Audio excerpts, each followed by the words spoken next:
everyone, it's me Vanessa. I want to make a video for my week 128 post-op VSG surgery.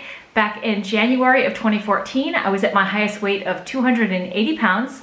I had vertical sleeve gastrectomy on March 13th of 2017 at 235.2, and as of this morning, I am up to 155.4, and that is a gain of 3.4 for the week, a total loss since surgery of 79.8, and 124.6 pounds down from my highest weight.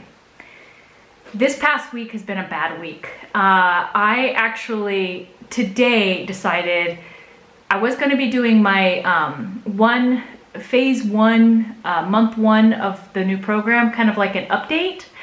And I did so poorly on today's weigh-in that I actually need to cover a huge important topic. I just call this real talk. This is the real deal. This is what you would call a fail.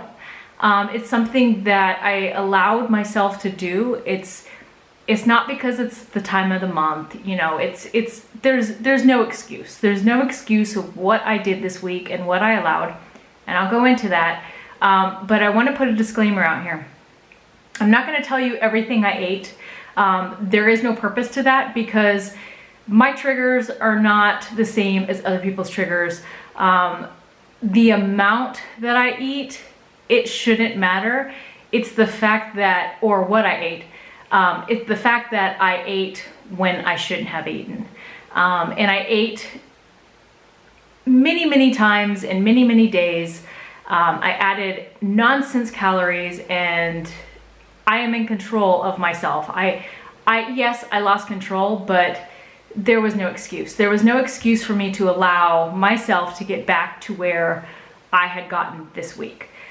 So start of the story. Wednesday I had decided to have my donut day because Friday I knew I was staying home and I wasn't going out.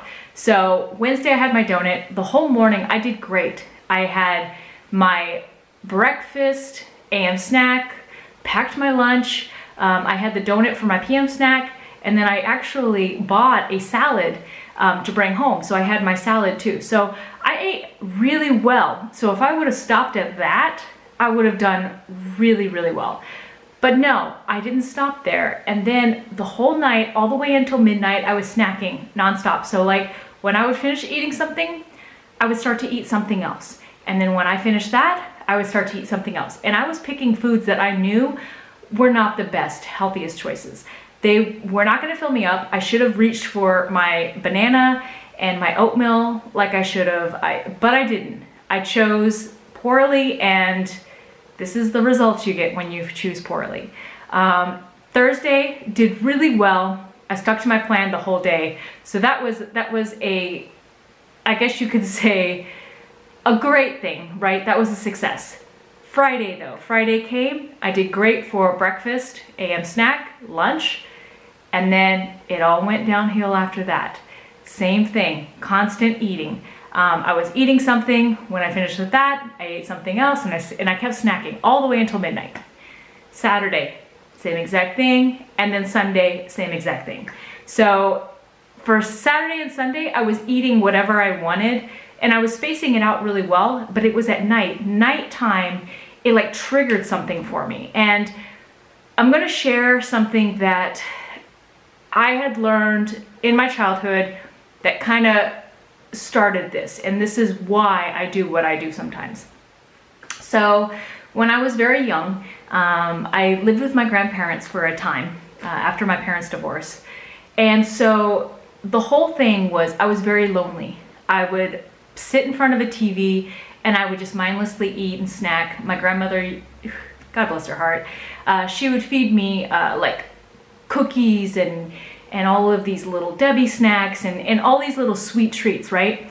And so I was associating the sweetness with loneliness, with making me feel better, but it really wasn't making me feel better. I was watching TV in a room by myself, spending hours on end by myself because I was lonely. I was extremely lonely. So I'm not gonna get emotional. My husband has gone on a TDY. He had a trip, business trip that he had to take this week. And I was back at that time where I was lonely. Like, yeah, my daughter's here. My daughter's here. We're spending time together and stuff, and that's great. But nighttime, when she goes to bed and I go to bed, I get lonely. And I would go downstairs and grab something to eat. I'd bring it back up, and I would eat in bed. And this is a habit that I made when I was very extremely obese. I was at 280 pounds. And I remember when my husband was gone on deployment, this was back in 2007. And then it happened again in 2014. And this is when I got to my highest weight, both of these times, when I was separated from my husband. But I remember going to a drive-through fast food restaurant, both times. These were both times in 2007 and 2014. I would pick up a full meal, dessert, large soda, that type thing. And I would just bring it all into the home. I would lay in my bed. We had a TV in our room, so I'd watch TV and stuff like that. And then later on, when we didn't have the TV, we had laptops and stuff, and I'd watch videos online. But I would sit in my bed for hours and just constantly eat. And I would go to the grocery store and I would buy junk food, and I would just binge on all these things. And it was usually at night. Nighttime was my time that I would, try to numb my feelings of loneliness. And you guys, I have to stop this. This is not okay.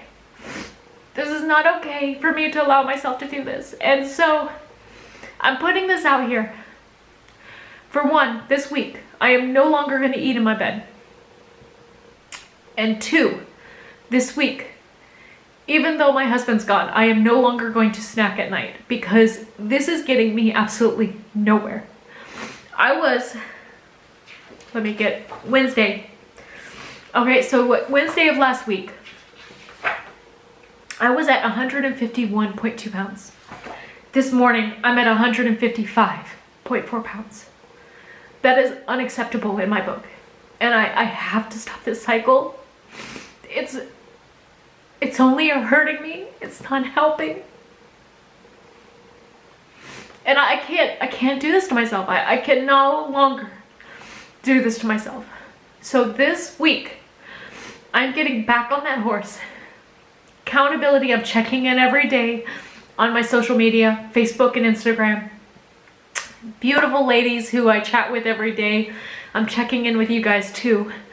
But I have to break the cycle. I have to stop now, because like I said, this is the start to extreme weight gain. This is how I would always get up to my highest weight. This situation. And I'm okay. I can do this. I can be in control. I don't need food to make me happy. And I need to remember that. I need to find an outlet. I need to read. Reading I enjoy, and I haven't been reading. So I need to get up and just get a book and read instead of eat. If I really, really have to have something, I have water or tea. But the nighttime snacking and the eating in bed is completely done. No more. I cannot do this. I cannot continue this. Weight gain, I refuse. I refuse to be obese ever again in my life. I refuse to allow myself to get to that point, and I'm stopping. I'm stopping it right now. I'm not going to allow myself to get there. It's not worth it. It is not worth it. Those few moments of pleasure, those few moments of me wanting to enjoy something, it's not worth all of the crap that I went through with my body when I was obese. I was so uncomfortable at 280 pounds. I never, ever want to be there. I never want to be ever over 160. 160 is my no zone. I will never allow myself to get back there. So when I see 155, that's when I'm like, I got to get back to weight loss. I got to take care of myself. So I'm doing this. I'm taking care of me. I'm taking back my life. And I'm not going to allow obesity to come back into my life. But yeah, so I just want to share that. I want to share this. I want to share this raw. in the moment feeling, because I want you to know you are worth it. You are definitely worth it. If you have a habit like I do, if you have like this mental tie, this food addiction, this feeling where you have to feed something that's missing, it will never work. Food can never, ever give you what you need. If you need someone to talk to, I'm always here. And we can do this. So man, this is a sad video. I did not mean for this to happen, but you guys, I have to get it out there. I have to get it out because this is part of my journey. This is a huge part of my journey. You guys see so many great things with me, you know, running a half marathon, with me being at goal, with me doing all these different workouts. You see positive, positive, positive, right? And you never see the negative. And it's because I try to avoid those things. I try to, but then there's times where it starts to creep back in. But I will not allow it to control my life ever again. It's not going to happen. So if you guys want to join me in kicking butt and taking back your life, you guys got this. You have it. So I will talk to you all next Monday. And I'm good. I have my pre-workout. I'm gonna get ready to work out right after this video. And you should be seeing this pretty soon. But thank you all for all the beautiful support you give me and the comments. It means a lot. So you guys take care. Bye for now.